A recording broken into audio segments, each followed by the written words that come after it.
The Volume 3 Number 4 issue of Game Player Strategy Guide to Nintendo Games was a big influence on my early gaming life.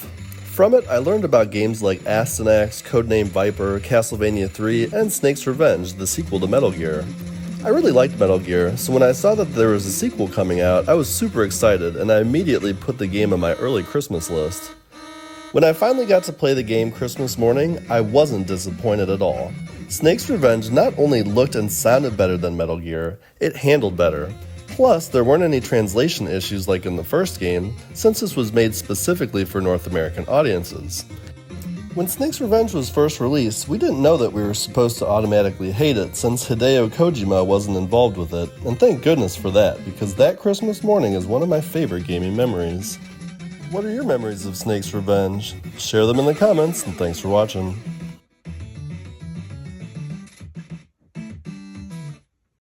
I've played maybe 10 minutes of Battle of Olympus, but it's always held such a place of fascination for me because of the crazy TV commercial. I rented the Guardian Legend after seeing its commercial, and I thought it was one of the coolest games I've ever played. Then sometime later, the same commercial for Guardian Legend came on, but out of nowhere, the commercial gets interrupted for Battle of Olympus, claiming it's the most action-packed adventure of its time. Such a strange marketing ploy, but I simply had to have the game as it looked like Zelda 2, and I love Zelda 2. At the end of the commercial, it asked me to decide between Guardian Legend and Battle of Olympus, and my little mind couldn't do it. Fortunately, my rental shop made the decision for me by not stocking Battle of Olympus, so more Guardian Legend it was. I should really go back and finish Battle of Olympus sometime. If you've been toying with the idea of getting into NES adventuring, Battle of Olympus is as good a place to start as any. The graphics are great, the quest is exciting, and there's a lot of game here for your money. Snow Brothers plays a lot like Bubble Bobble, but replaces Bub and Bob with snowmen Nick and Tom. Players hop and run around each platform-laden screen, 50 in all, throwing snow at enemies with names like Chillblain, Shiver, Igloo, Frogger, Pumpkinhead, Coldfish, and Ice Bat. After you hit an enemy several times with snow, it becomes packed into a snowball. After an enemy becomes a snowball, give it a shove and it'll roll over platforms and down toward the bottom of the screen, vanishing when it hits the last wall at the bottom. The snowball crushes any enemies it rolls over. You can also stand under a snowball and press a button to bounce it up. Defeated enemies sometimes leave such power-ups as speed skates, power shots, and further throwing ability. After every 10th screen, you'll encounter a boss. Cute, colorful, fun, and arcade-like, Snow Brothers is hard to find, but well worth seeking out. Snow Brothers drops at 123 on our list. Share your memories in the comments, and thanks for watching. Double Dribble was the game as a kid that ended friendships and made one question how important familial relationships really were. Basketball was a big sport for North Dakota high schools, so of course as kids we all wanted to play it. But we also wanted to play video games. Enter Double Dribble. At the time, we had no idea that it was a port of an arcade game, but looking back, it makes sense, considering the fast-paced action and simple pick-up-and-play controls. Until NBA Jam came out several years later, that was as close as we ever got to the feeling like we were actually playing an NBA basketball game. Even though all of the teams were generic, it had a look and feel unlike anything we had ever played. Granted, all we had at that point was Atari 2600 basketball, but Double Dribble was still special to us. From the sound of the ball bouncing on the court to the squeak of the sneakers whenever you changed direction to the noise the ball made whenever you made a shot, it was so cool. And the dunks. Seeing our players slamming the ball into the hoop made us feel like we were doing it ourselves. A nice start to the popular prolific franchise. Bomberman is a simplistic though fun and addictive little game in which the player plants bombs, runs away from the resultant explosion, and then plants more bombs. The mazes consist of concrete panels and brick walls, the latter of which may reveal one of the following power-ups when destroyed. Increased bomb blast radius, the ability to detonate bombs via remote control, or increased running speed. Prior to exiting each level, Bomberman must walk around destroying a bunch of goofy little smiley-faced characters, avoiding their firepower in the process. Then the exit will be revealed under one of the 40 blocks. There's no two-player simultaneous mode and the action is a bit repetitive since each of the 50 levels look and sound the same. But the game's basic, highly influential gameplay elements remain a pleasure. Bomberman inspired lots of remakes and sequels that increased the entertainment value considerably with the inclusion of varying maze designs and most importantly, multiplayer action. Share your memories in the comments. Thanks for watching. Shadow Dragon follows Marth, prince to the kingdom of Alti, as he leads an army to take back his homeland and defeat the evil Dol Empire and the ancient dragon Medeus at its head. While his plucky band of heroes starts small, he'll need to recruit powerful new allies on the battlefield to stand a chance against overwhelming odds and foes who can permanently kill his friends in an instant. If you've played any game in the series, you know exactly what to expect in Shadow Dragon. A strategic and difficult adventure where you move units individually around the battlefield to attack enemies. While this game may not have various mechanics introduced later on like support conversations, explorable areas, or even the weapon triangle, this is still a rock-solid foundation that every other game was built on. Make no mistake, the original Fire Emblem is a tough game, but that difficulty makes it all the more rewarding to finally figure out a strategy that works and absolutely decimate the enemy force. Share your memories in the comments, and thanks for watching. Tecmo Bowl, perhaps the first truly great console football simulation, lets you select from 12 non-licensed teams, each named after an NFL city. Each team features actual NFL players from the 1988 season, with attributes to match, including such stars as Herschel Walker, Dan Marino, Joe Montana, and Walter Payton. You can challenge the computer to an 11-team tournament, play against a friend in a single game, or sit back and call plays as the coach.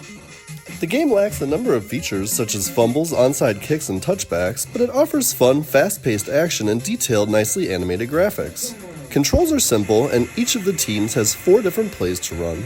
When quarterbacking, you can cycle through your receivers before passing, or you can hand the ball off to a running back.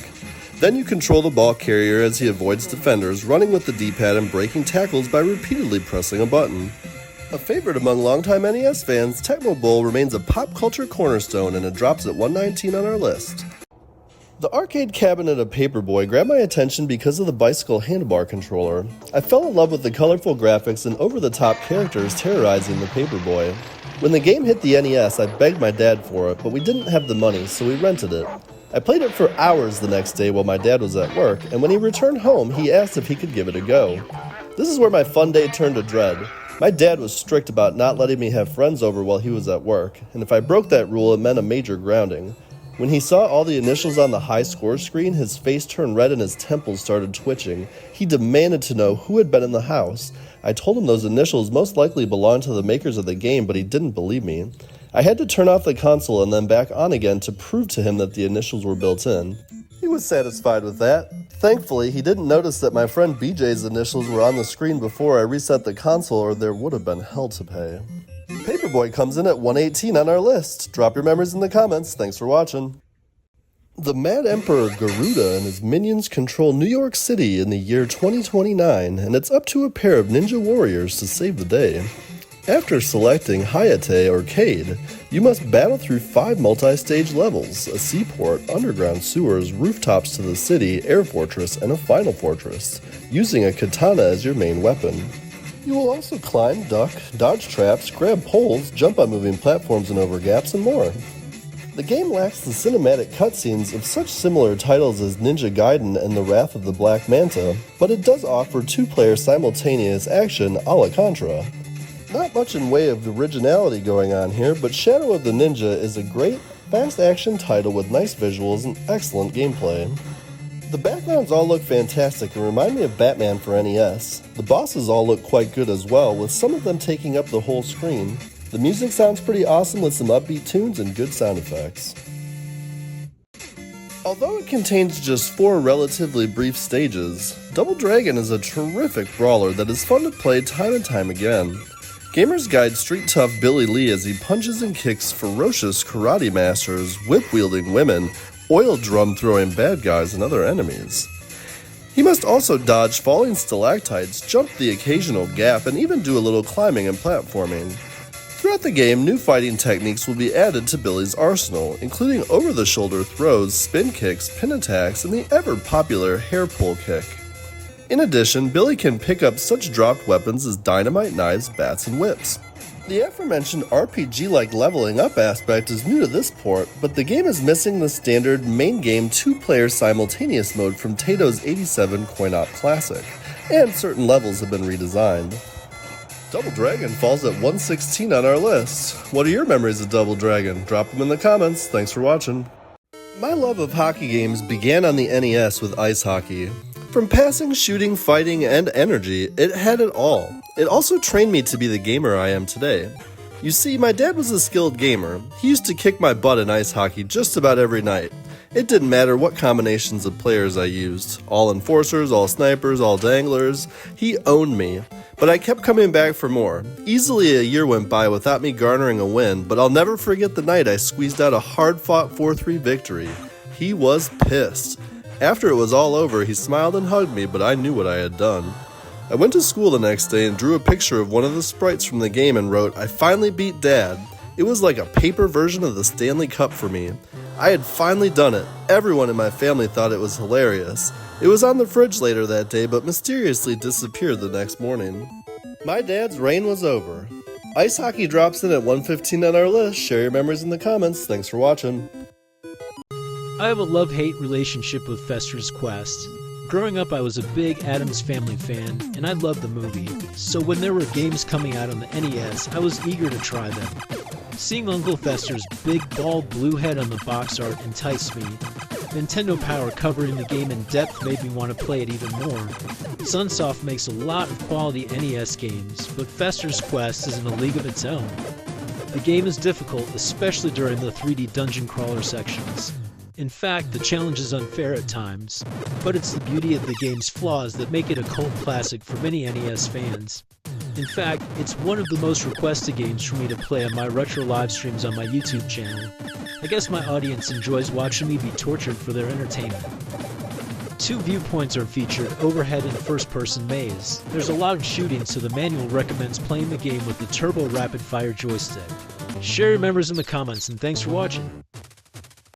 I remember the first time I heard about Klax, a game that was being promoted as Atari's arcade follow-up to Tetris. I love Tetris. Hell, I was a huge fan of puzzle games in general, so I already knew that this was going to be right up my alley. After playing Klax, I eagerly awaited for the home version to arrive. As great as Klax was, I knew it was a game best suited for home systems, and I suppose that's backed up by the large number of formats it appeared on. In fact, at one point Klax was the most officially converted arcade game with no less than 25 different ports. I have to confess that the first time I played at home was on my humble ZX Spectrum computer, not the NES, but from there I've collected on pretty much every system I ever owned. And looking at that huge collection in my garage, it's much harder to pick out a system that I don't have Klax for than one that I do. You could argue it's not a particularly hard game to port, but you'd be surprised how many systems got it wrong. Game Boy, I'm looking at you. Just fire it up, drop those colored tiles into the bin like you're told, and pretend it's the 90s all over again. Klax drops at number 113 on our list. A game that feels more akin to an homage than a ripoff. Balloon Fight plays a lot like the coin-op classic Joust, which was also ported to the NES, but replaces the ostrich-mounted knights. Players control balloonists who fly with their flapping arms. You tap the button to gain altitude and your character floats across the non-scrolling playfield on two balloons. The objective is to fly around, bumping into enemies from above, thereby popping their balloons and sending them parachuting downward. Flying too close to water puts players in danger of getting eaten by a fish, which is similar to the troll of the lava pits in Joust. If it takes too long to defeat all the enemies, a lightning storm will occur. Hitting the enemy again on his way down makes him drop into the water below. Balloon Fight contains a special side-scrolling mode where players float along, popping balloons while avoiding lightning, making a great, if largely unoriginal, game even better. An excellent early release for the console, and it falls in at number 112 on our list. Drop your memories in the comments. Thanks for watching. The Hamburglers stolen Ronald McDonald's magic bag, and Nick and Mac, the two coolest kids in McDonald Land, must help bring it home. MC Kids is a surprisingly fun, surprisingly challenging game that is much more than a commercial for the McDonald's restaurant chain. Nick and Mac must make their way through McDonald Land, picking up and throwing blocks at enemies, making sure to collect a specific number of cards, some of which are very hard to find, in each of the stages. Gathering 100 golden arches initiates a bonus game, and there are a variety of activities throughout the normal game, including crossing icy bridges, riding conveyor lifts, bouncing on springboards, throwing snow at enemies, riding in a boat, riding porous rocks, digging through sand, and floating on clouds. A map for each world connects the levels, and Super Mario Bros. Fans should enjoy the game, though Mick and Mac cannot jump on enemies to defeat them. For gamers looking for a refreshing platform thrill on the NES, MC Kids is all that and an order of fries. Back in the day, I blindly rented Solstice from a local video store with little knowledge of what it was. I saw ads for it in various gaming publications at the time, but no reviews or screenshot other than what was on the box. When I booted up the game for the first time, the quiet and unassuming music that greeted me was a little underwhelming, until the bass kicked in and exploded out of my small television speaker like a bat out of hell. It instantly captivated me and got me excited to play the game. Once I began to play the game, it surprised me in every conceivable way. The isometric view took a little getting used to, and some of the platforming was a bit tricky, but nothing that couldn't be mastered with a little bit of patience. Solstice was one of my favorite games back when it was released, and remains one to this day.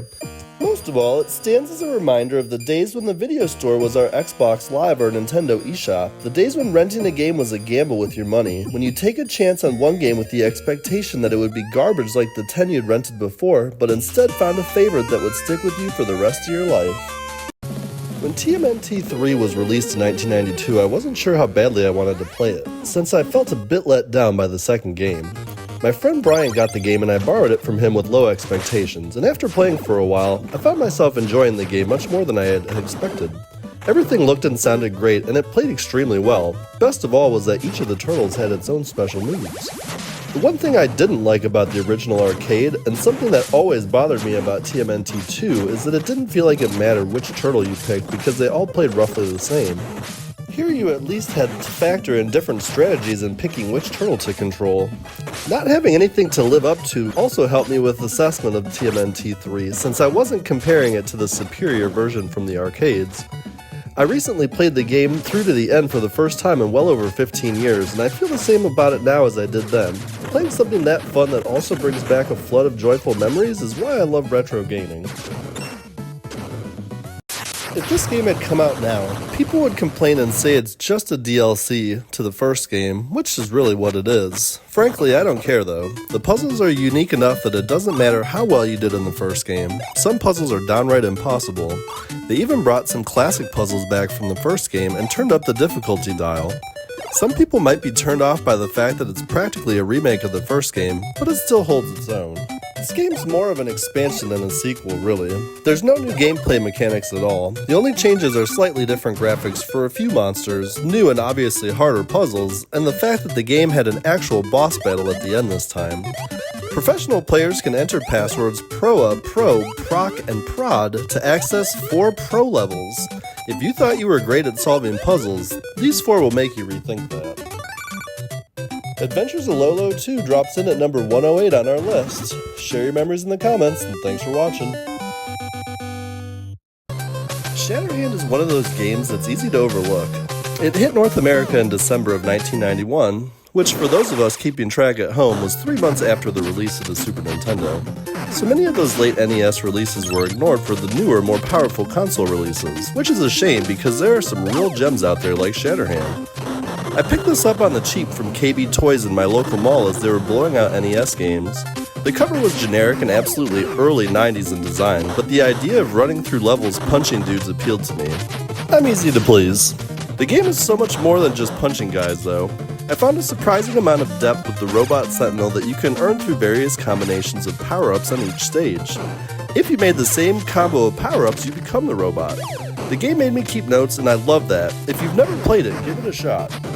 Every inch is a fight for your life, and every boss robot is murder, so be thankful that the continues are limitless. Drop your memories in the comments, and thanks for watching. Obscure and hard to find, Gunnak is a fast and fun and furious old-school vertical shooter with an amusing premise. In a distant solar system comprised of 8 planets, animals, plants, and factories, products have begun attacking people and it's up to you, Commander Gunnak, to save the day. The ship you commandeer uses 5 different weapons: Blaster, Screenbuster, Search Driver, Dragon Napalm, and Wide Beam. If you grab the same weapon you already have, it will increase in power, and you can pick up a wing that will make your ship larger and more powerful. You can also power up with Fire, Blizzard, Thunder, Water, and Letter Bombs, the last of which you can purchase and send to the next area. At times your ship will get so formidable that it can stay in one place, hold auto fire down, and breeze right along without moving right or left.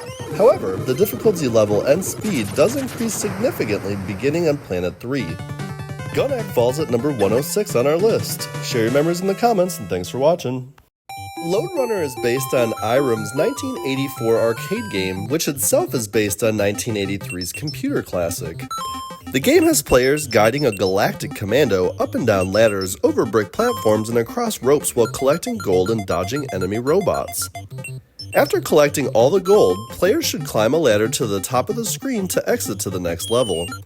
The Galactic Commando is equipped with a laser drill pistol for drilling holes in the brick, letting players trap enemies or send them falling through the brick floors. These holes, which refill after a few seconds, are also used to reach areas beneath the player. Puzzle elements come into play as players must plan a proper route to collect the gold without getting stuck in an area. Most versions of Lode Runner feature 100 or more levels, but the NES rendition contains just 50.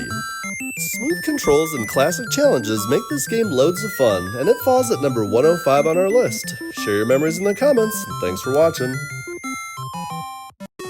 An offshoot of a Belgian comic book series, North and South lets you relive the Civil War and, as the Union or the Confederacy, even rewrite a portion of American history, namely the years of 1861 to 1864.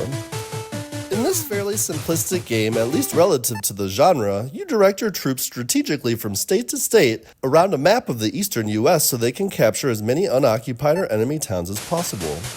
You can combine units to strengthen weaker ones, evaluate the strength of an opposing army, rob a moving train, and contend with such dangers as Indian and Mexican attacks, bad weather, and European reinforcements.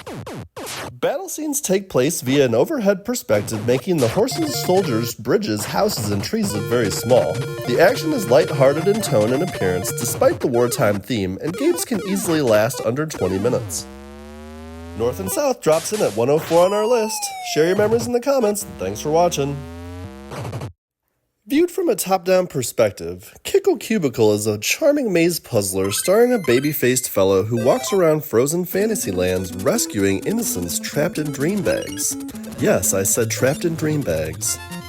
Kickle can freeze cutesy enemy creatures into ice cubes and kick them into the water to create ice pathways to otherwise unreachable areas. As the game progresses and enemies begin moving in patterns where it's not as easy to freeze and push them where you need them to go, Kickle can strategically create little ice pillars to block and redirect them. Enemies include such characters as Myrtle the Turtle, who uses her shell like a drill, and the Equalizer, who shoots cannonballs. Additional elements including hammers, springs, and rocks fill the game with strategic challenge. The objective is to save the citizens of Fantasy Kingdom from the Wicked Wizard King. Kickle Cubicle falls in at 103 on our list. Share your memories in the comments, and thanks for watching. Whoa, there's a sequel to The Goonies? I wonder when the movie's coming out. I suppose many kids in America thought that, or something similar when they saw that there were a Goonies 2 game. Surely they wouldn't make such a game without a movie, right? Little did we know that this was a sequel to a Goonies game that only came out in Japan and a few select PlayChoice 10 coin-op cabinets. Movie or not, I still played this and really enjoyed it as a kid. Granted, it was super cryptic and I had very little idea of what I needed to do or where I needed to go. I borrowed the game from a friend and I didn't really look at the manual much. When I became a teenager, I finally understood the mechanics of point-and-click parts much better, as well as the fact that there's a second page of the tool menu. Once I figured that out, I was finally able to beat it. This was a highly ambitious game for its time, being an early example of what we now call Metroidvania. I still fire it up from time to time to see if I'm good enough to play through. The Goonies drops in at 102 on our list. Share your memories in the comments. Bomberman returns for more explosive destruction in this polished sequel. Players guide their character around more than 50 different clearly rendered top-down mazes, each delineated by concrete panels, brick walls, or other small squares. The objective is to set bombs to blow up pursuing creatures in the brick walls while avoiding explosions. Destroying a brick wall may reveal the exit to the next level or uncover a power-up item. These power-up items are useful in doling out damage, but some increase the risk of the player blowing themselves up by accident. Dating to 1983 in Japan, the original Bomberman was released for the NES in 1989, giving gamers a fun but limited and somewhat tedious experience for one player. This sequel ups the enjoyment ante considerably with multiplayer battle action, a feature that would characterize and become a staple of the long-running franchise. One of the best party games for the NES, this addictive cart with its improved graphics and sounds compared to the original is highly recommended.